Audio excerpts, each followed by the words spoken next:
Allez, magnifique. Eh bien, bonjour à tous. Merci de vous joindre à nous pour ce webinaire aujourd'hui avec un focus particulier sur l'impact du changement climatique sur les filières agricoles et alimentaires. Et donc, pour ça, on est ravis d'accueillir avec nous Serge Zaka.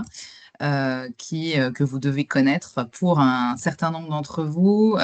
Serge est docteur en agroclimatologie. On peut dire que c'est un peu toi qui as inventé la discipline que tu nous présenteras derrière. Par ailleurs, fondateur d'Agroclimat 2050, chasseur d'orage et conférencier. Chasseur d'orage, d'ailleurs, si on l'a mis dans l'ordre, on aurait dû le mettre en premier dans tes passe-temps. En tout cas, on est ravis que tu sois là avec nous. Et ce qu'on vous propose pour ce webinaire, donc qui s'adresse plus particulièrement aux acteurs des filières agricoles et agroalimentaires, mais si vous êtes curieux, évidemment, restez avec nous, c'est d'échanger donc sur deux thématiques, parce qu'on s'est rendu compte avec Serge qu'on avait des approches assez complémentaires.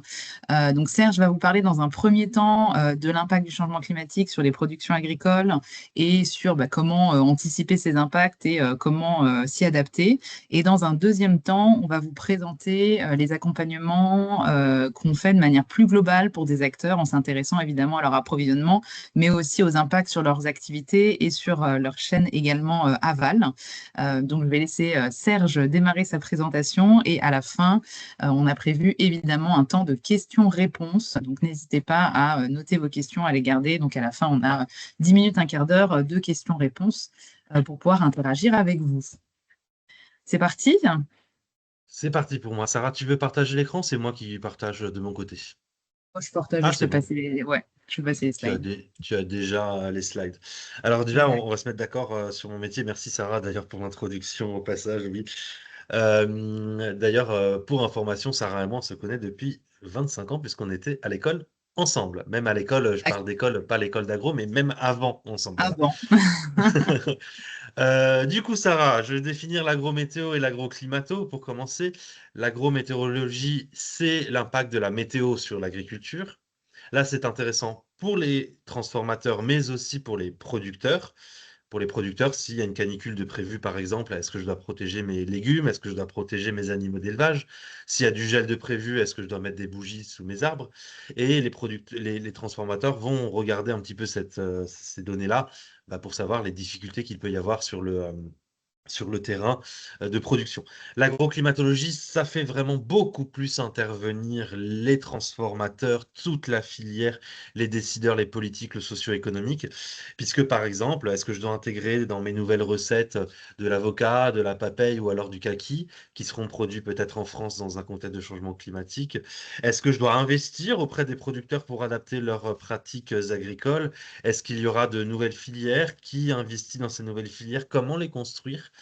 Est-ce que je dois travailler sur des filières qui soient dès l'école adaptées à des nouveaux goûts? Voilà. Donc, ça, c'est de l'impact du climat sur l'agriculture. C'est vraiment du long terme. Tu peux passer la diapositive, Sarah. Notre agriculture est déjà concernée par le changement climatique. Vous avez ici en 2021 une descente d'air froid qui s'est produite après une période de chaleur en mars où nos végétaux ont ouvert leurs bourgeons trop tôt. C'est ce qu'on appelle un faux printemps. Entre 20 et 30 degrés fin mars, ouverture des bourgeons très précoce, descente d'air froid, gel tardif. On a eu 2 milliards de pertes de rendement, ce qui a posé des problématiques de sourcing pour certains producteurs, certains transformateurs de jus, de compotes, etc. sur le territoire. Alors en 2022, sur la diapositive suivante, on a eu cette fois-ci une dépression là au large du Portugal qui est restée positionnée une bonne partie de l'été avec un vent chaud et sec à l'avant de cette dépression. Et là, on a eu une problématique de perte de production sur l'ensemble des cultures jusqu'à moins 54% pour le maïs et moins 17% pour le blé dans le sud de la France. Donc là, des problématiques de prix de matières premières qui évoluent suivant la production, des problématiques de manque aussi sur certains territoires, suivant les impacts entre le nord et le sud de la France. Diapositive suivante. En 2023 et 2024, on a eu des excès d'eau très importants puisque en 2024, on a eu moins 24% de production de blé parce qu'il y avait cette fois-ci des excès d'eau au semis ou au moisson. D'ailleurs, c'est ce qui se passe actuellement en France. On a aussi des inondations assez régulières. Simplement que le changement climatique, il réchauffe l'air, mais aussi il réchauffe l'océan et la mer Méditerranée. lorsqu'il y a de l'air qui passe sur ces deux réserves d'eau, elles vont se charger en humidité puisqu'il y a beaucoup plus d'énergie dans de l'eau chaude que dans de l'eau froide. Et quand ça vient sur les côtes, ça déverse beaucoup plus d'eau. Notre changement climatique apporte donc des périodes de sécheresse plus longues et des périodes d'eau beaucoup plus excessives qui touchent donc nos cultures, notamment d'hiver. Sarah, tu peux passer sur la diapositive suivante et celle d'après qui parle des précipitations. Et dans ma présentation, j'ai beaucoup de cartographie parce que mon métier est de faire de la cartographie. Donc à plus 2, plus 2,7 et plus 4 degrés d'ici 2100, on s'attend à une modification de la répartition des pluies en France à l'année. Vous avez dans le nord-est de la France, je partagerai mes sials de Célina s'il le faut, oui. Dans le nord-est de la France, vous avez plus d'eau qui est attendue ici en bleu. Et dans le sud de la France, en orange, on aura moins d'eau. Sur la partie assurée, c'est la même quantité d'eau qui tombe à l'année. Vous allez me dire, bon, ça n'a pas l'air de trop évoluer sur la France. En réalité, en agriculture, ce qui nous intéresse, c'est le niveau saisonnier, Sarah, qui est sur la diapositive suivante.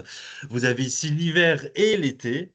En hiver, on s'attend à avoir plus d'eau, donc des impacts sur le colza, le blé, l'orge d'hiver, plus d'excès d'eau pendant la période de croissance de semis, pas forcément de récolte. Par contre, en été, on s'attend à avoir des déficits sur les prairies, les tournesols, les maïs. Donc, une différence de considération d'impact et donc de solutions derrière. Des solutions d'hiver ne sont pas les mêmes que pour l'été. Alors, au niveau des températures, pareil, hein, on a une évolution des zones climatiques en France par le sud. En 1976-2005, la moyenne était de 14 degrés à Montpellier. Dans l'avenir, ces 14 degrés, c'est Paris, Strasbourg et Brest. Donc une évolution par le sud, on a 18 degrés de température moyenne à Montpellier qui sont attendus à l'avenir. Alors il n'y a pas juste que les températures moyennes qui sont intéressantes dans un contexte climatique, il y a aussi les extrêmes. Vous avez ici le nombre de jours au-dessus de 35 degrés, très peu fréquent dans la majeure partie des régions françaises, avec 1 à 3 jours par an du côté de la Provence en 1960, graphique de gauche, carte de droite, 2080, vous aurez jusqu'à 40 à 50 jours par an. Et ce qui fait que en agriculture, on ne regarde pas que l'évolution moyenne, on regarde aussi les extrêmes, puisque si vous avez une seule semaine à 40 degrés, à 45 degrés en plein milieu de l'été, vous pouvez perdre votre récolte alors que tout le reste de l'année était favorable au développement de la culture. À l'inverse, le nombre de jours à 0 degré diminue. Vous l'avez juste ici, où cette fois-ci on perd des couleurs sur la France, et le nombre de jours à 0 degré diminue, ce qui provoque du coup des problématiques de maladies, puisque le gel régule les maladies en hiver, mais aussi d'aire de répartition des arbres, des vergers, puisque le gel est nécessaire à la floraison de nos arbres. D'ailleurs, sur cette partie climatique que j'ai traitée en 5 minutes, et c'est fait exprès parce que je voudrais maintenant entamer des parties plutôt agro. Ce qui nous intéresse, c'est pas forcément que le climat, c'est l'agro. Et donc, dans ces parties agro, il y aura aussi des cartes. Vous avez ici, par exemple, le potentiel de production du maïs en Europe, avec une évolution par le sud due à la remontée de la température moyenne que je vous ai montré tout à l'heure, et une baisse des rendements assez légère par le sud également, c'est-à-dire que la zone de production de maïs remonte. Des zones comme par exemple Lille, Arras ou Bruxelles pourront avoir un rendement de maïs qui augmente. Attention cependant à l'irrigation estivale, est-ce que les nappes phréatiques pourront supporter l'irrigation? Par contre, au sud, on aura un rendement qui va diminuer à peu près une perte de -20 à -30%, ce qui fait que la filière sera peut-être moins intéressante économiquement par rapport à une autre. Si vous changez de diapo, d'ailleurs, Sarah, sur la suivante, le blé, le blé, c'est un peu différent parce que le blé étant une culture d'hiver, il aura moins les impacts de l'été, donc des impacts un peu moins forts. Le blé, par exemple, pourrait rester présent sur une bonne partie du nord de la France et du sud également. Il est un petit peu préservé du fait de sa période de culture qui est plutôt la saison froide. Attention bien sûr aux excès d'eau, mais, mais le blé est une culture qui pourrait rester sur place et c'est très important de la garder bien en France.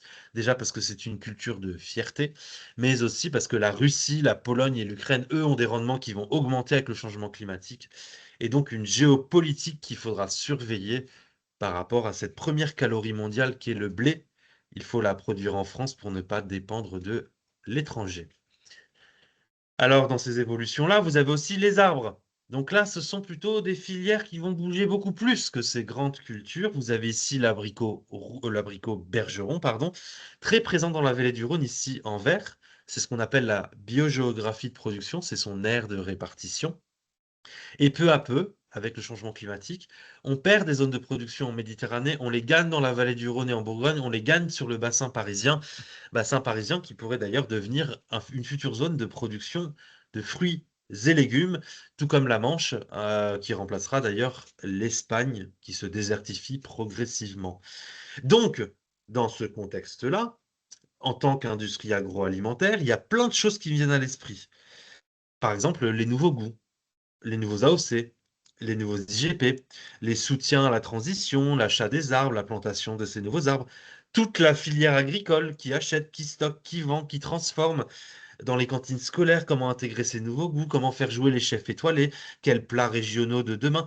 En fait, le plus simple, c'est de planter l'abricot bergeron, mais le derrière, toute la chaîne, toute la filière, c'est ça qu'il faut travailler. C'est le plus complexe. Comment les industries agroalimentaires peuvent aider les producteurs à faire ces transitions agricoles vers de nouvelles filières en achetant de façon préférentielle, en travaillant sur ces nouvelles recettes, en travaillant les palais aussi de leurs consommateurs, en aidant à la transition rôle de l'État, par exemple, de financer l'achat de ces nouveaux arbres, de financer la plantation de ces nouveaux arbres, de financer les pertes de rendement suite au passage d'une nouvelle culture, de faire des aides à la transition sur les nouveaux matériels de séchage, de transformation, de stockage, de récolte. C'est énorme en fait, en y pensant, comme évolution. C'est juste ça, une carte qui montre une évolution spatiale, mais qui demande énormément de choses derrière. Et sur les diapositives suivantes, vous avez par exemple cette fois-ci un dézoom sur l'Europe, où là, la pomme golden, pomme la plus consommée de France et la plus cultivée de France, elle s'échappe de France, puisqu'il ne fera plus suffisamment froid pour la faire fleurir. Cet indicateur, la biogéographie, est une superposition de 13 indicateurs agroclimatiques nécessaires à la croissance des arbres. Là, celui qui, entre guillemets, pêche, enfin, pêche, celui qui pêche, vous avez compris, celui qui est limitant, eh bien, c'est le froid en hiver, il fera plus suffisamment froid pour le faire fleurir. Et après 2070, il fera trop chaud et trop sec en été pour la pomme en France.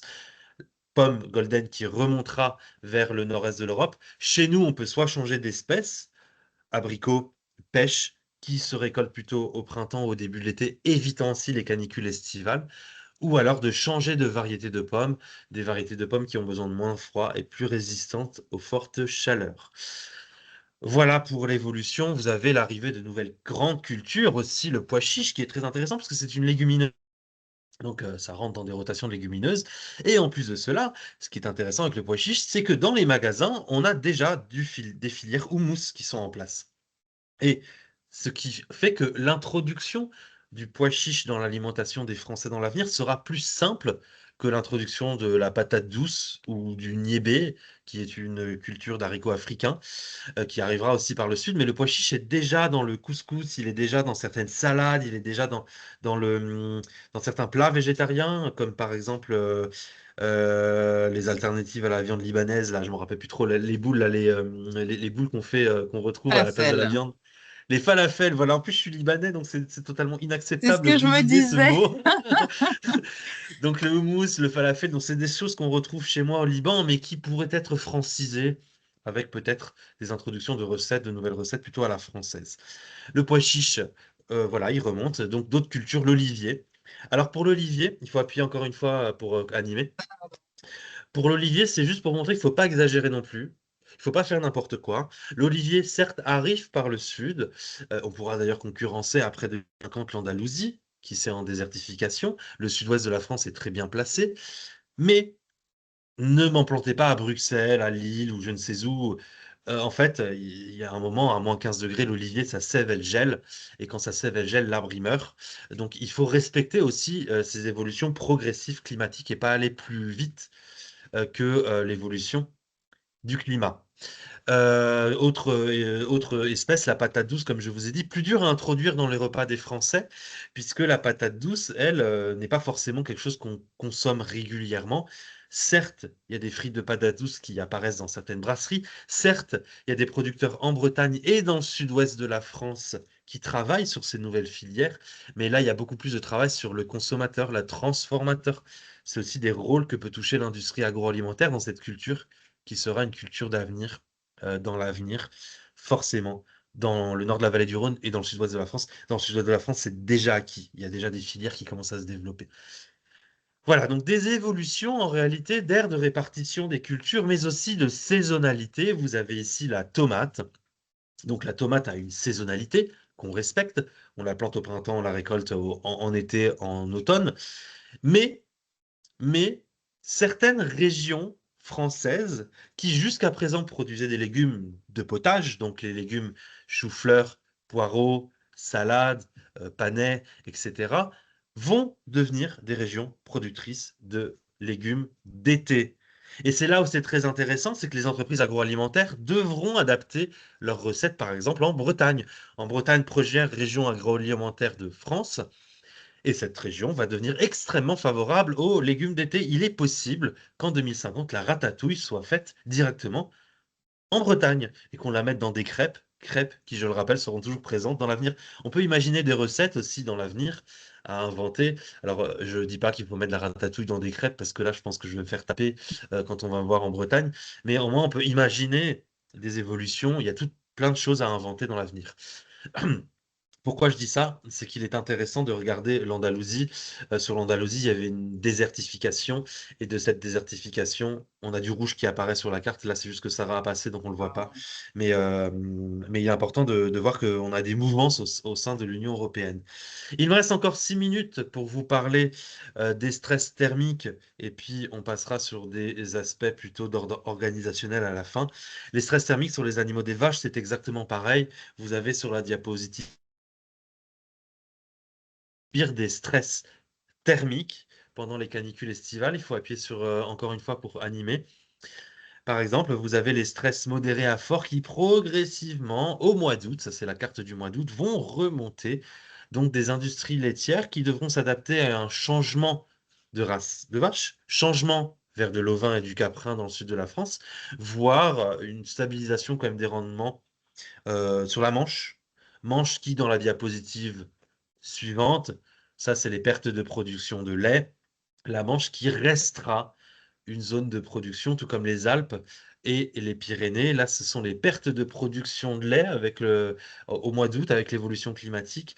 Donc des mouvements aussi de laiterie qu'il pourrait y avoir sur le territoire, de qualité, de quantité de lait aussi qu'il faut anticiper, par exemple, quand on fait des investissements dans des bâtiments. On va pas investir dans une laiterie type Primolstein pour faire du fromage avec de la Primolstein, du lait, quoi, du côté de Toulouse. Ça me paraît juste évident de penser à l'ovin, au caprin ou à d'orientation vers d'autres filières dans l'avenir. Voilà pour les animaux d'élevage. Je vais passer la partie blé et la partie maïs. Sarah, ça c'était pour parler de l'ère de répartition justement de ces cultures et j'en ai parlé quand j'ai présenté les cartes précédentes. Et je voudrais juste arriver à la dernière partie qui est la dernière partie sur et comment s'adapter, comment les industries agroalimentaires peuvent s'adapter à ces différents sujets. Tu peux passer à la diapositive encore suivante. Voilà la stratégie. Vous l'avez juste là. Donc en termes stratégiques, c'est une proposition, hein, par exemple, de passer de l'analyse à l'action. Là, j'ai fait une proposition, par exemple, pour l'arbre, la prise en compte de l'aire de répartition des vergers. Par exemple, l'évolution. Oui, ça sera dans le diapo, le blé et le maïs. Ça restera dans le diapo qu'on pourra vous partager. Vous verrez, il y a tout dedans. Alors, sur les adaptations, donc si on prend en compte la biogéographie, donc l'évolution de l'aire de répartition de la tomate, du blé, du maïs, des grandes cultures, du maraîchage et de l'argot, premier point, on a un renouvellement variétal d'adaptation par le sud. Le sud de la France verra de plus en plus d'espèces, donc des changements de filières apparaître, ce qui permettra de réduire la variabilité intra-annuelle de production qu'on observe et ce qui permettra d'avoir une visibilité renforcée pour des filières plus résilientes et des investissements plus sécurisés. Ce qui permettra aussi de maintenir la production à des coûts intéressants sur le territoire et de garder notre indépendance française, notamment en termes de souveraineté alimentaire. Ensuite, on a des potentiels encore dans le sud, en fait, c'est plus des nouvelles espèces qu'il faut implanter. Dans le nord, on peut garder les anciennes espèces en adaptant les pratiques sur le sol, sur les haies, sur les arbres, sur le microclimat des parcelles, sur la génétique, sur l'irrigation. On peut garder les anciennes cultures. Ce qui est intéressant dans le nord, c'est que c'est plutôt une diversification avec l'arrivée de nouveaux potentiels par le sud, le maraîchage, l'arbo, le pois chiche, le tournesol, le maïs qui continue à remonter, etc.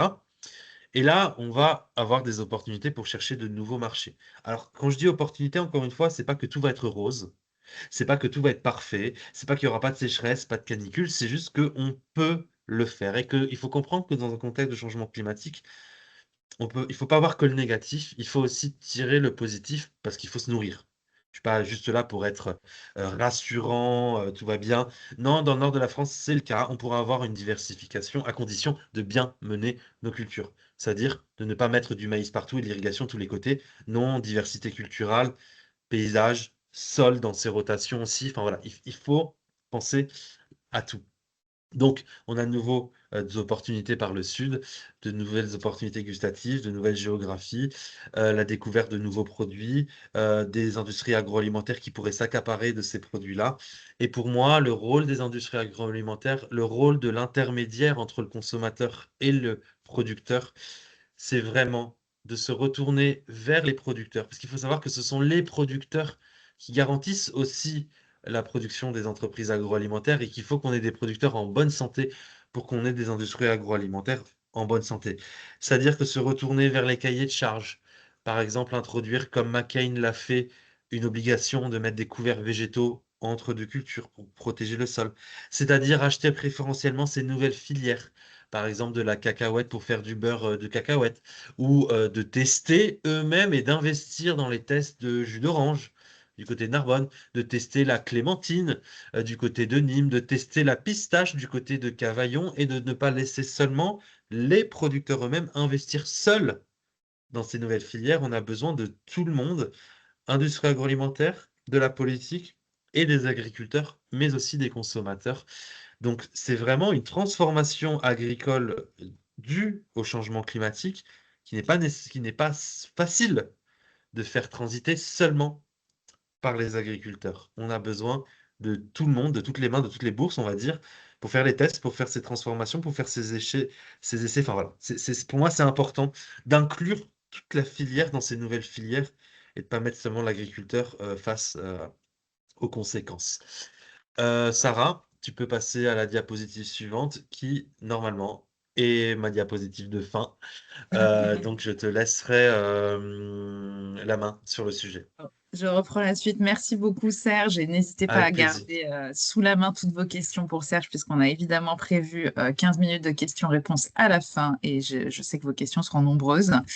On voulait vous apporter un complément en s'adressant plus particulièrement aux acteurs des filières agroalimentaires sur comment prendre en compte l'impact du changement climatique sur vos activités de manière globale. Il y a un impact qui est évidemment très fort sur les approvisionnements et qui va en ricochet jouer sur les produits, la disponibilité, la qualité des produits, et sur comment aussi on accompagne ces changements pour accompagner l'émergence des nouvelles filières. Et là, c'est tout ce dont Serge vous a déjà parlé. Mais effectivement, si vous voulez réfléchir aux conséquences du changement climatique sur vos activités, il faut voir un petit peu plus large. Déjà parce que, l'ensemble de vos activités, toutes vos chaînes de valeur sont concernées. Donc, évidemment, on a parlé de l'amont, mais également de l'aval. Ensuite, là, quand on parle de s'adapter au changement climatique, c'est forcément un changement qu'il faut penser au long terme et qu'il faut bien préparer, anticiper avec des coûts d'investissement et des coûts d'essai qu'il faut également bien préparer. Et je rejoins Serge sur le message, c'est aussi des opportunités à saisir. C'est aussi des opportunités de développement à saisir en étant capable d'anticiper les conséquences du changement climatique sur vos activités. Et enfin, une autre raison d'agir dès maintenant et de vous mobiliser, c'est des adaptations réglementaires qui arrivent, qui sont de plus en plus nombreuses. Vous avez une demande, notamment si vous êtes encore soumis à la CSRD, de proposer un plan d'adaptation au changement climatique. Si vous avez des sites qui sont labellisés ISO 14001, la norme vous demande maintenant d'avoir un plan d'adaptation au changement climatique. Il y a également le décret chaleur qui peut s'appliquer si vous avez de la main-d'œuvre qui travaille en extérieur, où vous devez mettre en place des mesures adaptées par rapport aux conditions de travail en été. Donc, il y a également une pression du législatif et il y a une pression aussi si vous travaillez, si vous travaillez en B2B, il y a une pression des clients et des grands industriels pour avoir des plans d'action par rapport au changement climatique pour assurer la pérennité de votre activité. Donc, toutes ces raisons sont des bonnes raisons pour se mobiliser dès maintenant et pour anticiper dès maintenant l'impact du changement climatique sur l'ensemble de vos activités. Les risques à prendre en considération sont évidemment des risques physiques. Serge vous en a parlé, il y a des risques chroniques et des risques aigus. Dans les risques chroniques, ça va par exemple être l'élévation moyenne de la température, mais vous l'aurez compris, ce qui est intéressant aussi sur les filières agricoles, c'est de regarder les extrêmes et de regarder les risques aigus qui peuvent être des tempêtes, des feux de forêt, etc. Et ce qui est intéressant de regarder, c'est également les risques de transition. Vous avez des risques de transition qui sont des risques réglementaires dont on a parlé. Vous avez des risques de marché. Le changement climatique fait aussi changer les habitudes des consommateurs, fait aussi changer les marchés, les disponibilités des filières changent, et donc tout ça, c'est des risques de transition de marché qu'il faut également anticiper.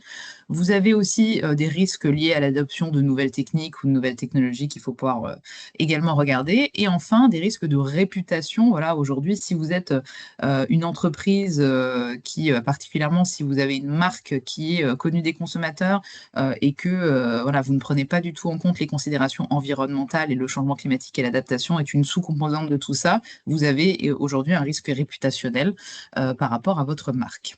Donc tous ces risques-là sont à prendre en compte quand on fait une analyse complète de vos risques climatiques et de votre stratégie d'adaptation. Ensuite, quand on va faire cette analyse, il faut s'intéresser à toute votre chaîne de valeur. Donc, il y a évidemment la chaîne de valeur amont, avec tous les approvisionnements et tous les risques sur les productions dont vous a parlé Serge. Donc, ça peut se traduire concrètement pour vous sur des pénuries de matières premières, des décalages, également des calendriers de production qui correspondent plus forcément à vos besoins en tant qu'acteur de l'agroalimentaire. Ça peut être un changement dans la qualité nutritionnelle ou la qualité visuelle ou gustative des matières premières, une hausse des coûts d'approvisionnement et une volatilité des prix qui va s'accroître, et enfin tout simplement des problèmes logistiques ou des hausses de coûts de transport. Ensuite, ça peut vous affecter sur vos opérations, enfin sur votre périmètre plus direct, sur vos sites. Le changement climatique, ça peut se traduire, et tous les aléas climatiques peuvent se traduire par des dommages directs à vos bâtiments, à vos installations, ou une usure accélérée, un besoin de maintenance plus importante de vos machines ou de vos installations. Vous pouvez avoir aussi une hausse de votre consommation d'énergie, par exemple pour la production du froid, qui est un élément indispensable pour bon nombre d'industries agroalimentaires. Ça peut en ricochet affecter aussi le coût de l'énergie, le coût de l'eau. Vous pouvez aussi être touché par des restrictions d'eau en été qui peuvent avoir des impacts directs sur le niveau de production que vous êtes capable de maintenir. Et ensuite, vous avez un risque sur les conditions de travail et une baisse également de la productivité derrière. Et enfin, quelque chose qui est un risque qui ne se matérialise pas forcément encore de manière forte aujourd'hui, mais qui va malheureusement s'accroître à l'avenir, c'est tous les risques de hausse de coûts d'assurance et de hausse de coûts bancaires, puisque les assureurs font partie forcément, de par leur activité, des acteurs économiques qui se préoccupent de manière extrêmement fine des impacts du changement climatique sur leur activité, parce que pour eux, c'est des coûts en plus. Et donc, forcément, en ricochet, ça va arriver dans les années qui viennent. Ils vont être de plus en plus regardants, notamment par rapport aux professionnels, sur comment est-ce que vous mitigez les risques climatiques, comment est-ce que vous les avez pris en compte dans le calcul des primes d'assurance, et les banques, c'est pareil, vont prendre en compte dans leurs risques bancaires de plus en plus les risques climatiques. Et donc s'intéresser tout de suite au sujet, c'est pour pouvoir apporter des réponses aussi par rapport à ces questions que vous aurez de plus en plus de la part de vos banques et de vos assureurs.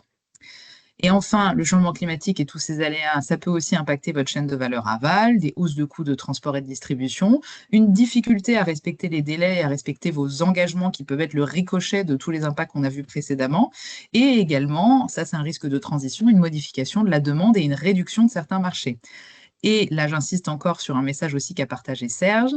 Ça peut être aussi une opportunité, ça peut être aussi de nouveaux marchés, ça peut être l'expansion de certains marchés déjà existants. Donc, il faut voir aussi les opportunités que vous pouvez avoir dans tout ça pour vous en saisir et bien vous positionner sur ces marchés nouveaux ou ces marchés en expansion. Alors, si on veut se préoccuper de ces risques climatiques et faire un diagnostic de ces risques climatiques, comment est-ce qu'on fait? Concrètement, la méthodologie, la manière dont vous pouvez et dont on mène ce type de mission, c'est d'abord de faire un cadrage et une sensibilisation en interne, puisque le sujet du changement climatique commence à être de mieux en mieux connu, mais plutôt sur son volet atténuation, c'est-à-dire je mesure mes émissions de gaz à effet de serre, je mets en place une stratégie de réduction et j'essaye de diminuer l'impact que j'ai sur le changement climatique, mais le volet adaptation est un petit peu moins connu, et donc nous, on se rend compte quand on intervient en entreprise qu'il y a un besoin de sensibilisation et de formation pour expliquer la différence entre les deux et comment les deux sont complémentaires. Ensuite, on va faire le diagnostic de vos risques climatiques en regardant votre vulnérabilité et en regardant comment l'exposition que vous avez aux aléas climatiques évolue. Je vais rentrer plus dans le détail derrière. Ça nous permet de calculer un niveau de risque et de pouvoir du coup hiérarchiser les enjeux et ensuite construire un plan d'adaptation. Et la recommandation là-dessus, c'est de le faire en maximum en cohérence avec votre plan d'atténuation si vous avez déjà une stratégie d'atténuation, puisqu'il y a plein de mesures qui sont complémentaires et qui peuvent s'apporter des co-bénéfices. Ensuite, la méthodologie qui est en passe de devenir la référence pour mener des diagnostics d'adaptation, c'est la méthodologie OCARA. Donc, c'est un peu, si on veut comparer, un peu l'équivalent de la méthodologie bilan carbone, parce que bilan carbone, c'est devenu un mot usuel, mais à la base, c'est une méthodologie. Donc, la méthodologie OCARA, en fait, structure la manière de conduire une analyse. Et un élément qui est important à prendre en compte, c'est que dans cette méthodologie, on va pas analyser votre vulnérabilité, votre exposition sur votre activité au global, mais on va l'analyser sur les différentes composantes de vos activités qu'on appelle différents processus. Les processus, globalement, c'est les composantes de votre activité qui sont importants pour vous, pour que vous puissiez travailler, générer du chiffre d'affaires. Donc, il y a des processus amont, vous achetez des matières premières, et c'est là où toute l'expertise de Serge est super intéressante pour être capable de prévoir l'impact qu'aura le changement climatique sur vos approvisionnements et sur l'évolution, la répartition de vos approvisionnements, etc., etc. Mais vous avez d'autres processus amont à regarder, comme tout simplement les déplacements de vos collaborateurs ou l'alimentation de votre site en eau, en électricité du réseau, etc. Ensuite, vous avez des processus plus cœur. Donc là, on est un peu aussi dans la logique d'un bilan carbone où on va regarder scope 1, scope 2 et après le scope 3. Donc dans vos processus cœur, on va regarder le maintien des conditions de travail de vos salariés, l'intégrité de vos bâtiments, l'intégrité de vos machines, l'intégrité de vos équipements, etc. Donc tout ce qui vous permet de produire en fait. Et ensuite, dans le processus aval, on va regarder le niveau de demande sur le marché, la qualité de vos produits, l'évacuation de vos déchets, etc. Et donc, c'est sur chacun de ces processus qu'on va faire la cotation de votre niveau de vulnérabilité et qu'on va croiser ensuite avec l'évolution de l'exposition aux aléas climatiques. Comment est-ce qu'on va faire pour faire cette cotation et pour arriver jusqu'à un niveau de risque? On vous a mis ici une version synthétique et on vous enverra toutes les slides, mais la manière dont on travaille, c'est que d'abord, on va regarder le niveau de résilience de chaque processus en regardant la sensibilité et la capacité d'adaptation que vous avez déjà. Donc, par exemple, si on prend un exemple sur le processus maintien des conditions de travail, si vous êtes une entreprise avec des salariés qui travaillent en extérieur, vous êtes forcément sensible aux aléas climatiques, notamment aux aléas liés à l'augmentation de la température et aux canicules sur vos salariés qui travaillent en extérieur. Et ensuite, la capacité d'adaptation, ça va dépendre à quel point, déjà, vous avez déjà mis des choses en place et à quel point vous pouvez mettre des choses en place. Il y a des processus sur lesquels c'est plus ou moins facile de s'adapter. Et ensuite, on va le croiser avec le niveau d'enjeu du processus. Si cette main-d'œuvre qui travaille en extérieur, ça représente 80% de votre main-d'œuvre et c'est une part complètement vitale de votre activité, c'est pas la même chose que si cette main-d'œuvre qui travaille en extérieur, c'est 2 personnes qui font la maintenance de vos bâtiments. Et en fait, on peut complètement adapter leurs horaires, on peut complètement adapter le moment où on va faire cette maintenance des bâtiments dans l'année. Ils n'ont pas forcément besoin de le faire en plein mois d'août. C'est pas pareil que si votre processus, c'est la récolte de culture qui arrive à maturité au mois d'août. Et donc, c'est cette cotation à la fois de l'enjeu, de la sensibilité et de vos capacités d'adaptation qui va nous permettre d'avoir la vulnérabilité et donc de croiser ça avec à quel point les aléas climatiques vont se multiplier, enfin vont augmenter en intensité et se multiplier en fréquence à l'avenir pour avoir vos niveaux de risque. Et donc, c'est à des matrices de ce type où d'un côté, vous avez la vulnérabilité en bas. Donc la vulnérabilité, c'est le croisement entre l'enjeu du processus, sa capacité d'adaptation et sa sensibilité, avec l'évolution de l'exposition. Et donc là, c'est l'exemple d'une matrice qu'on avait produite pour un chantier de construction où vous voyez en haut à droite les risques qui sont prioritaires. Donc là, on a pu identifier pour eux que sur le processus de stockage des matériaux, qui est un processus qui est très important pour eux, ils avaient un risque important par rapport à l'aléa climatique sur le vent, par exemple, à l'horizon 2100. Pour le processus travail en extérieur, ils avaient également un risque important par rapport à l'aléa climatique qui était lié aux canicules en été. Et donc, c'est comme ça qu'on travaille et c'est comme ça qu'on peut identifier vos risques et les classer. Et cette méthodologie, son intérêt, c'est d'éviter les angles morts, d'éviter les raccourcis en se disant, bon, voilà, moi, je suis un chantier de construction, mon risque principal, et le plus évident, c'est sur ma main-d'œuvre par rapport au travail en extérieur, aux canicules. Le fait de faire ce travail qui est ce travail méthodologique avec les différentes étapes permet d'éviter les angles morts et d'identifier aussi les risques qui paraissent moins évidents aujourd'hui, mais qui peuvent devenir des risques importants à l'avenir. Et ensuite, je voulais vous partager quelques exemples d'entreprises dans le secteur de l'agroalimentaire qui ont déjà mis en place des études d'adaptation au changement climatique et qui ont déjà des plans d'action pour vous montrer un petit peu la variabilité des risques qui sont identifiés et la variabilité des réponses possibles. Un premier exemple sur la biscuiterie de l'Abbaye. Je vous ai mis aussi j'ai essayé de sélectionner des entreprises qui avaient des tailles différentes pour vous montrer que c'est pas que les gros, forcément, qui s'intéressent au changement climatique. Donc, eux, ils ont 250 salariés, ils sont dans l'Orne. Les principaux aléas qu'ils ont identifiés comme problématiques pour eux, c'est les inondations, les canicules et l'augmentation de la température dans un second temps et les feux de forêt. Et là, c'est vraiment un aléa qui est très local pour eux par rapport à leur localisation. Donc, sur l'inondation, ils ont identifié que le risque, c'était les dommages sur leurs infrastructures et machines, et ils ont mis en place des actions, des travaux de détournement de l'écoulement pluvial pour se prémunir de ce risque. Sur la partie canicule, augmentation des températures, ils ont identifié des risques sur les approvisionnements en matières premières et sur le réseau, et ils ont mis en place des actions pour diversifier leur approvisionnement, pour adapter leurs recettes aussi, pour essayer de limiter les cultures les plus climato-sensibles dans leurs recettes, et ils ont décidé de devenir plus indépendants pour augmenter leur résilience donc avec la mise en place de géothermie et l'installation de groupes électrogènes. Et enfin, sur les feux de forêt, donc qui sont des aléas sur lesquels notre niveau le niveau de prévision est un petit peu plus difficile à obtenir, mais néanmoins, on peut quand même aller chercher des données, aller chercher des indicateurs par rapport à ça. Donc, ils ont un risque de dommage à leur infrastructure et ils ont mis en place des travaux pour augmenter leur capacité de rétention d'eau pour avoir de meilleures manières de se prémunir si ce risque se matérialise. Deuxième exemple sur une toute petite entreprise, mais qui montre qu'on peut être 4 salariés et un petit vignoble et pourtant avoir déjà pris le sujet à bras-le-corps. Donc, le domaine de Font-Moiroux, qui se situe à cheval entre le Beaujolais, enfin qui se situe vers le Beaujolais, a pareil identifié ces risques. Donc, eux, ils sont identifiés, ils sont face à un aléa, par exemple, lié à la sécheresse, qui peut générer une baisse de leur volume de production et une augmentation du coût de l'eau. Ils ont mis en place, du coup, changer leur technique culturelle en mettant en place notamment des couverts végétaux interrants pour essayer d'améliorer la retenue de l'eau dans le sol. Et ils ont mis en place du stockage des eaux pluviales issues de leurs bâtiments pour pouvoir réaliser tous leurs traitements directement avec leur eau et ne plus dépendre du réseau pour ça.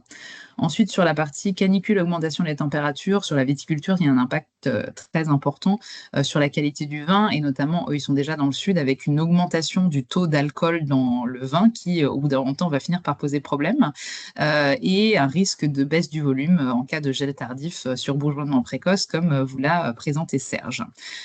Et donc là-dessus, ils sont en train d'essayer des nouvelles variétés qui sont plus tardives, plus résistantes aux sécheresses. Sur le sujet du taux d'alcoolémie, c'est un sujet voilà, pour l'instant, qui est difficile à traiter, mais sur lequel ils réfléchissent avec d'autres confrères. Et puis sur la partie grêle, ils ont mis en place des filets anti-grêle. Donc ça, pour vous montrer qu'on peut être un petit acteur et quand même commencer à mettre en place des actions. Et ensuite, quelques autres exemples sur des acteurs plus gros, Charles Alice, NC et les vergers d'Alsace, sur des actions qui sont, par exemple, pour Charles Alice, beaucoup autour de la maîtrise de leur consommation d'eau. Ils sont dans le Vaucluse, donc dans une région qui est déjà très sensible aux sécheresses.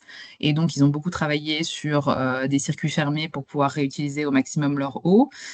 Sur NC, je trouvais que l'exemple était intéressant puisqu'on est sur une solution fondée sur la nature où l'objectif, c'est de planter énormément de haies pour avoir aussi des co-bénéfices sur la biodiversité, l'atténuation et la génération de nouveaux revenus pour les producteurs. Et enfin, sur le dernier exemple, je trouvais intéressant le fait qu'ils ont aussi intégré l'impact, malgré le fait que ce soit un acteur de l'agroalimentaire, l'impact sur leur main-d'œuvre avec des travaux de végétalisation et d'ombrage sur les espaces extérieurs. Donc voici quelques exemples très concrets d'entreprises qui mesurent déjà l'impact du changement climatique sur leur activité et qui mettent déjà en place des actions pour anticiper l'avenir. Si vous souhaitez lancer une démarche d'adaptation, plusieurs endroits où vous pouvez aller chercher de l'information. Déjà, notre étude dont je vous ai remis le lien qu'on a réalisé avec la Maïf, TPE-PME, quelles solutions concrètes pour prévenir les risques climatiques avec des exemples pour chaque aléa d'action que vous pouvez mettre en place. Et ensuite, il y a également le Diag Adaptation dont on vous a parlé lors d'un précédent webinaire, qui est un dispositif de la BPI qui vous permet, si vous êtes une PME ETI avec un site de moins de 500 salariés, d'avoir une première étude de votre exposition aux risques climatiques et de vos risques climatiques pour un reste à charge de 3 000 €. Donc, c'est une très bonne manière de se mettre le pied à l'étrier. Donc nous, on est référencé sur ce diagnostic. On va appliquer la méthode Ocaran où vous allez avoir une étude qui est quand même solide méthodologiquement et qui va éviter les angles morts dont je vous parlais. Et donc, qui est une bonne manière de commencer à travailler sur le sujet. Et vous pouvez avoir 4 diagnostics subventionnés au maximum sur 4 sites différents si vous avez plusieurs sites. Et enfin, si vous êtes un acteur plus important, on peut construire également des accompagnements sur mesure. Ici, on vous a remis quelques exemples d'entreprises qui on a déjà accompagné sur des stratégies d'adaptation groupe, notamment dans le cadre de la CSRD pour Nexity et pour le groupe Indigo, mais également des acteurs plus petits comme Katana et Branjon. Et en résumé, on voulait vous partager également quelques facteurs clés de succès si vous souhaitez mener ce travail de mesure de vos risques climatiques dans votre entreprise. Tout d'abord, avoir une vision systémique des enjeux. Ce qui peut paraître évident aujourd'hui, ça va être des aléas extrêmes, des canicules extrêmes. Et au final, c'est pas forcément ces aléas-là qui seront les plus dommageables pour vous. Il faut aussi avoir une vue sur les aléas chroniques qui sont un peu plus insidieux, comme l'augmentation lente des températures, mais qui au final peut avoir un impact très important sur votre activité. Donc avoir cette vision bien systémique et pas seulement des aléas qui sont visibles aujourd'hui et qui sont les plus extrêmes. Ensuite, il y a un travail que vous devez faire, pas seulement sur les risques physiques, mais également sur les risques de transition, d'anticiper les évolutions du marché, de la demande, et essayer de mettre en cohérence au maximum l'influence que vous pouvez avoir sur l'offre et sur la demande, par rapport aussi à l'évolution de vos approvisionnements et au développement de nouvelles filières dont vous a parlé Serge. Ensuite, une recommandation qui est vraiment très importante, et là je m'adresse peut-être aux responsables RSE et aux financiers qui sont avec nous, c'est de bien financiariser les impacts, c'est-à-dire qu'au-delà de produire un travail en disant a priori on est exposé à un risque d'inondation, c'est de poser la question, d'accord, s'il y a une inondation dans mon usine, quel est l'impact et comment je le financiarise en termes de combien va me coûter mon arrêt de production en termes de perte de production, combien va me coûter la remise en place place de mon outil de production et d'être capable de mettre des chiffres sur vos principaux risques, c'est très important parce que sinon, l'adaptation, c'est souvent vu comme un coût. On sait combien ça va coûter de faire des travaux. Par contre, de financiariser les impacts, ça vous permet d'arriver sur un ROI et donc d'être capable de voir le retour sur investissement et de voir la vraie valeur des investissements et des coûts que vous allez porter aujourd'hui pour vous prémunir d'un risque futur qui peut potentiellement chiffrer très très vite. Ensuite, former vos équipes. L'adaptation, c'est un sujet qui reste nouveau, qui est moins connu que l'atténuation et sur lequel tous les acteurs de l'entreprise ont à agir, puisque c'est comme en fait l'atténuation et toutes les thématiques RSE de manière plus générale. C'est pas le responsable RSE qui a les leviers dans les mains, mais c'est bien tous les acteurs de l'entreprise. Et donc, il faut que tout le monde ait compris ces enjeux pour pouvoir agir de manière coordonnée. Et enfin, intégrez-vous à des démarches territoriales et de filières. Il y a des démarches qui sont portées au sein des régions, au sein des départements, qui sont portées par les agences de l'eau, les chambres d'agriculture ou les filières produits. Intégrez-vous dans ces démarches-là pour avoir une action qui est cohérente à l'échelle de vos filières ou de vos territoires. C'était tout pour ma présentation et maintenant on attend vos questions qui sont déjà nombreuses. Je remonte le fil, n'hésitez pas à poser vos questions. On va essayer de toutes les traiter. Je lis les questions, je fais la répartition, Serge, si tu veux. Alors, Alors, moi j'ai déjà une réponse pour la question de Marie Thibault, qui demande que les agriculteurs font plein de tests à droite à gauche et qu'il faudrait peut-être uniformiser, on va dire, ces tests ou, ou, euh, ou avoir peut-être un organisme qui chapeaute, on va dire, tous ces tests et que les filières agricoles aussi travaillent sur ce sujet. Là, je suis 1000 fois d'accord avec vous, Marie. On a une problématique en fait de non-vision de qu'est-ce que sera la France en 2050, la France agricole, et que dans l'urgence, dans le stress, dans toutes ces pertes de rendement qu'on peut avoir, on a des agriculteurs qui, de leurs moyens, investissent sur ces nouvelles filières. Ils testent du kaki, ils testent de la grenade dans les vignobles, des oliviers dans les vignobles, ils testent de la pistache aussi du côté de Cavaillon, de l'orange du côté de Narbonne, des clémentines du côté de Nîmes, de la patate douce dans le sud-ouest de la France, du pois chiche parfois.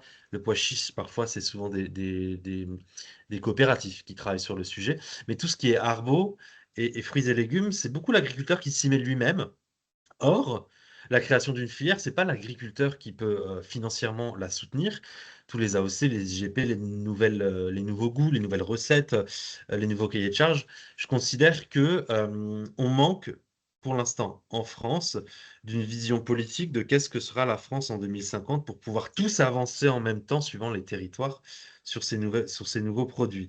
Par contre, ce qui est intéressant, c'est que ces 5 à 10 dernières années, ce sont les acteurs intermédiaires qui ont commencé à proposer des nouvelles filières ou des nouvelles façons de produire, des nouvelles propositions d'achat, de recettes et tout.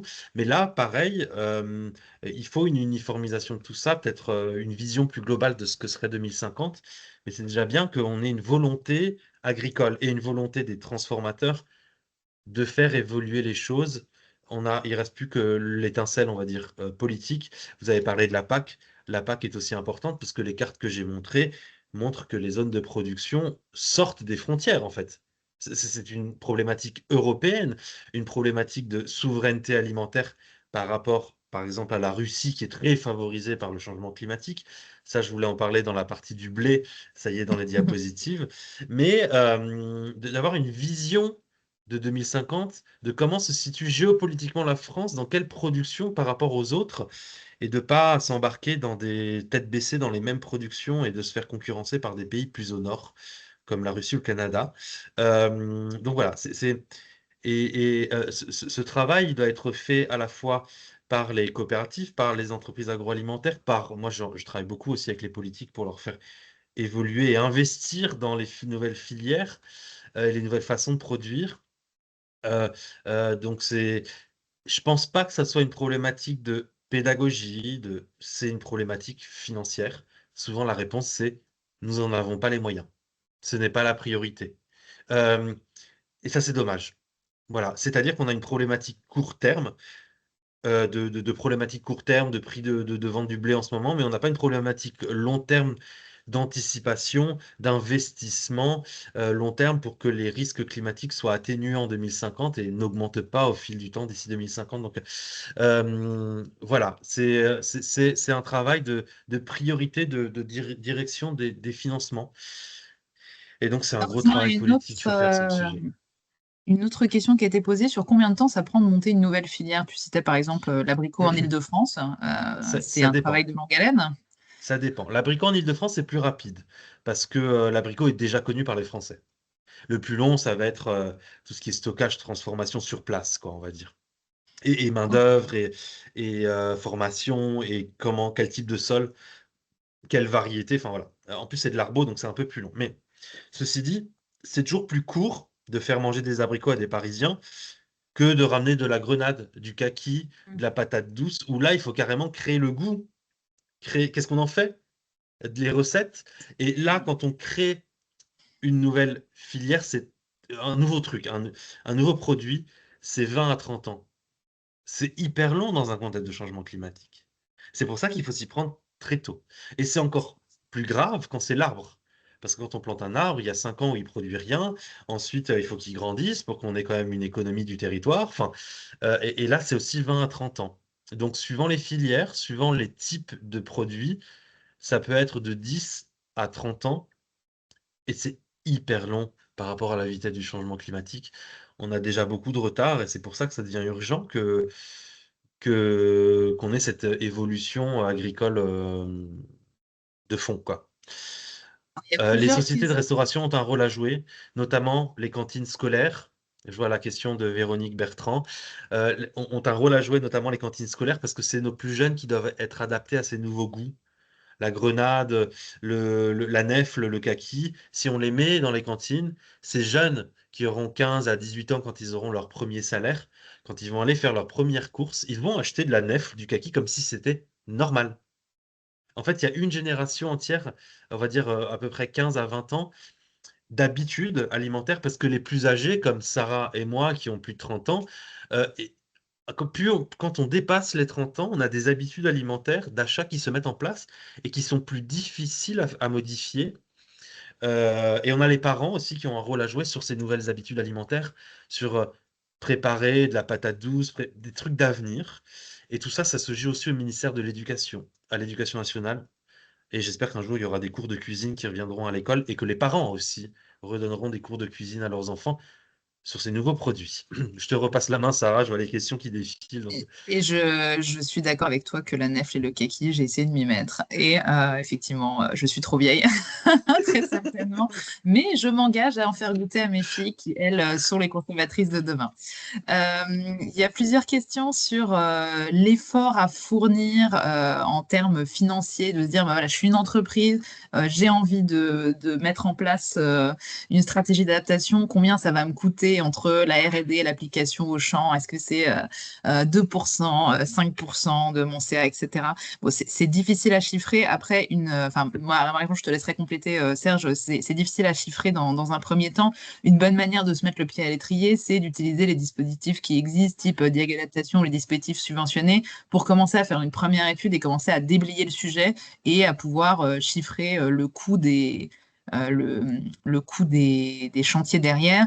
Après, ce que je peux vous affirmer, c'est que il y a un retour sur investissement. C'est-à-dire qu'à chaque fois qu'on fait des accompagnements ou même à chaque fois qu'on voit des retours d'expérience, ça coûte toujours moins cher de prévenir que de guérir. Donc même si ça coûte un peu d'argent maintenant, et c'est pour ça que c'est très intéressant d'utiliser les dispositifs subventionnés qui existent pour commencer à déblayer le sujet, voilà, gardez en tête que vos risques principaux, ça vous coûtera plus cher de les affronter en mode je subis que de mettre en place des actions d'adaptation pour essayer de réduire et de minimiser leurs impacts dès aujourd'hui. Si tu veux compléter, Serge, sur ce Non, côté. alors, pour moi, ça dépendra des types de filières. Par exemple, une société de panification de pain aura moins d'adaptation à faire. Ce sera plus du couvert végétal, des haies autour des parcelles de blé, par exemple, qu'une société qui travaille sur des fruits et légumes et compotes et jus, où elle a carrément tous les vergers à tester, tous les trucs à faire remonter, où là, l'aire de répartition, ne serait-ce que de la production, est beaucoup plus violente comme évolution que le blé. Donc ça dépend un petit peu Si je prends un chiffre, peut-être 5% pour tout ce qui est pain, tout ce qui est déjà culture mise en place, mais faire évoluer la façon de produire. McCain, par exemple, sur les frites, les patates dans le nord de la France. Par contre, c'est un chiffre qui est plus important pour moi si on est basé uniquement sur du jus et de la compote et de la confiture, quoi.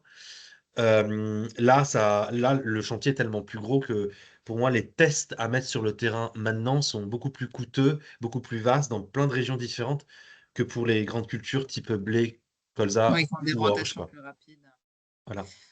Il y avait une autre question sur le financement par les collectivités et l'État. Donc, bah, il y a le dispositif dont vous a parlé de la BPI. Ensuite, il y a des financements que vous pouvez aller chercher pour mettre en place des actions. Par exemple, les agences de l'eau vont financer des travaux sur la mise en place de circuits fermés ou sur des travaux qui vous permettent de réduire votre utilisation de l'eau. Donc, il y a des subventions qui existent aussi pour vous aider à mettre en place concrètement des actions derrière. Et je pensais notamment aux subventions que vous pouvez aller chercher sur les agences de l'eau. Il y a une question sur quid Oui. du sujet des pesticides qui impactent les nuages chargés de ces matières toxiques? Est-ce que tu as une réponse, Serge, par rapport Alors à sur les ça? pesticides, c'est pas forcément dans le thème de la journée parce que les pesticides, c'est plus de l'écologie que de l'agroclimatologie. Nous, on travaille sur l'impact du changement climatique. Alors oui, en parallèle, il faut travailler aussi sur la façon de produire. On a une évolution sociale en parallèle qui souhaite un meilleur respect de l'environnement et une baisse des produits chimiques en intrant dans notre produit alimentaire. Ça sera plus le rôle des agronomes et des écologues qui vont travailler sur les solutions alternatives à ces produits-là. Nous, ici, aujourd'hui, on parle uniquement de l'effet du climat sur l'agriculture. Et le lien climat-pesticide, parfois, est dissocié dans ces études-là. Bien sûr, c'est pas parce que j'en ai pas parlé ou que Sarah n'en a pas parlé que ce n'est pas important aussi à considérer dans l'évolution agricole. Quelles sont les évolutions pour l'industrie du sucre de betterave à l'avenir? Pour l'évolution du sucre de betterave, je l'ai étudié. J'avais des cartographies aussi du betterave, mais bien sûr, en 20 minutes, je ne peux pas montrer tout ce que j'ai fait. Alors, pour la betterave, effectivement, on aura des pertes de production beaucoup plus conséquentes du côté de la Champagne et du centre de la France, avec du -20 à -30% d'ici 2050. Par contre, on aura de légères hausses du côté des Flandres et de Copenhague et du nord de l'Allemagne, dû à l'évolution du CO2 qui favorise la photosynthèse et la production de sucre dans les betteraves.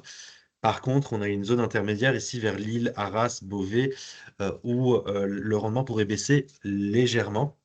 Le problème de la betterave n'est pas uniquement que climatique, il est aussi social et écologique avec l'interdiction des substances actives qui fait que l'évolution du rendement de la betterave ne peut pas être uniquement étudiée par l'évolution climatique, mais aussi les substances autorisées ou les alternatives plus respectueuses de l'environnement. Et là, c'est pas mon domaine de recherche pour savoir où est-ce qu'on en est où est-ce qu'on en est là-dedans? Alors, il y a une question de Carl Philippe sur quels interlocuteurs dans les entreprises, services d'achat, RSE, direction. Alors, euh, je vais donner mon exemple sur les interlocuteurs avec lesquels je travaille. Moi, c'est beaucoup RSE et direction. Alors, ça dépend des entreprises. Il y a par exemple des entreprises de fruits et légumes qui sont très impactées de façon rapide. C'est plus la direction, parce que là, c'est des décisions presque politiques sur l'avenir de l'entreprise ou produire comment. Vraiment, ça va beaucoup plus loin. Et après, ils reviennent vers leurs producteurs pour leur proposer d'investir dans de l'orange ou une nouvelle variété de pomme, une nouvelle variété d'abricot qui soit adaptée au changement climatique d'après les études. Après, j'ai un autre niveau, c'est le RSE. Le RSE me fait beaucoup intervenir pour la formation de tous les acteurs de l'entreprise. Et dans ces formations, il y a le service d'achat. Voilà comment les différentes échelles de discussion. Encore une fois, au-dessus de tout ça, il y a aussi les politiciens qui sont importants. Mais je te rejoins. Enfin, nous, la recommandation, c'est souvent porté par l'équipe RSE, mais c'est un thème qui est extrêmement important. On parle de risques qui peuvent être des risques vitaux, hein, comme l'a évoqué Serge sur l'avenir de l'entreprise. Donc, c'est très important que ça soit bien pris au niveau de la direction. Et c'est aussi pour ça que c'est important pour les responsables RSE qui peuvent nous écouter de bien financiariser les risques pour parler en euros et pour pouvoir montrer le ROI, le retour sur investissement, de mettre en place des actions d'adaptation, que c'est pas juste des coûts, ça va nous coûter cher, oui, d'isoler notre bâtiment, de mettre en place ceci, cela, mais c'est des retours sur investissement qui peuvent être très importants parce que le risque en face, s'il se matérialise, peut être très important. Ouais. Pour Euh, illustrer juste le risque au niveau directionnel et pour répondre à la question de Carl Philippe sur les usines de betteraves ne se dépassent pas aussi vite. Par exemple, mm, une très grosse erreur, c'est de ne pas prendre le changement climatique dans l'investissement des usines, les sucreries, quoi. Et il y a des sucreries qui ouvrent dans le centre de la France et c'est juste une aberration climatique parce qu'en réalité, il faudrait investir dans les Flandres et dans le nord de l'Europe là où la zone de production se décale. Et typiquement, les études d'aire de répartition et de rendement et de façon de produire, ça concerne la direction sur éviter de faire des investissements d'usines dans des zones de production qui sont en voie de dépérissement. Voilà, typiquement, c'est ça, au niveau de la direction comme question qu'on peut se poser. on a la question sur un label. Est-ce qu'il y a des labels pour valoriser cette démarche? Alors, pas à ma connaissance, mais peut-être sur les filières. Il y a pas de label sur nouvelles filières, filières émergentes, il y a pas. Par contre, il y a les labels, d'agriculture de conservation des sols qui émergent progressivement et sur une agriculture pour la même culture, mais qui sont adaptés au changement climatique. Enfin, qu'on adapte en fait la façon de produire la même culture, mais au changement climatique. Un blé, un maïs, un orge, une betterave. Et il y a encore pas mal d'efforts à faire parce que il y a les labels agriculture bio, label rouge, agriculture. Non, il n'y a pas label agriculture conventionnelle, mais bio et label rouge. Mais on n'a pas encore assez de labels pour moi, pour le consommateur, sur la façon de produire. Bien-être animal, arbres dans les pâtures, agroforesterie, stockage du carbone dans les sols. Enfin, il y a encore C'est beaucoup ça de que choses à réfléchir sur. l'agroécologie n'a pas encore son label C'est reconnu ça, et bien c'est ça. centralisé également. Oui, tout à fait. Donc effectivement, voilà, vous n'aurez pas encore tout de suite un label. Et je rebondis sur effectivement aussi tous les cahiers des charges type IGP, AOC, etc., qui sont aussi des cahiers des charges qui voilà, devront peut-être être amenés à évoluer pour prendre en compte les évolutions du changement Ouais. climatique et la faisabilité de produire selon le cahier des Alors, charges dans les régions co- d'implantation. comme dit Dominique, on parle de label, mais il n'y a pas forcément que le label. Le packaging, par exemple. Erta, par exemple, propose des packaging où il y a écrit le producteur de jambon a travaillé sur le bien-être animal en mettant des ventilateurs, ils ont accès à l'extérieur plus que la moyenne française. Enfin, il y a aussi le packaging, de parler un peu de vulgarisation sur le paquet. L'agriculteur fait de l'ACS pour stocker plus de carbone. Enfin, il n'y a pas que le label, il y a aussi la présentation du produit qui peut être intéressante. On a répondu à globalement toutes les questions et il est 12h03. Du coup, je vous propose de clôturer ce webinaire en te remerciant vraiment infiniment, Serge, pour ta participation et pour Avec tous ces plaisir. messages. Je rebondis sur le dernier point dont tu as parlé sur la communication pour vous annoncer également notre prochain webinaire qui sera le 7 avril avec LinkUp, donc qui est un cabinet spécialisé en engagement responsable. Et donc, on parlera sur l'agroalimentaire, de comment faire de la santé un pilier stratégique et pas seulement un argument marketing.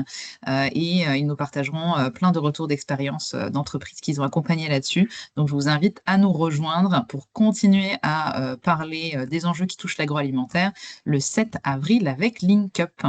Merci encore infiniment, Serge. Avec Et plaisir. puis, on vous souhaite à tous une excellente journée. Merci. Voilà. Et j'ai bien retenu tous les messages sur le kaki. Je vais regoûter le kaki à maturité. Je m'y engage.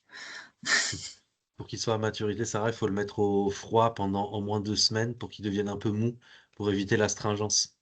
Je Et cultive des ben voilà. kakis sur mes parcelles et en fait, je les récolte avant maturité, je les mets au froid pendant 2 semaines et après, il perd son astringence.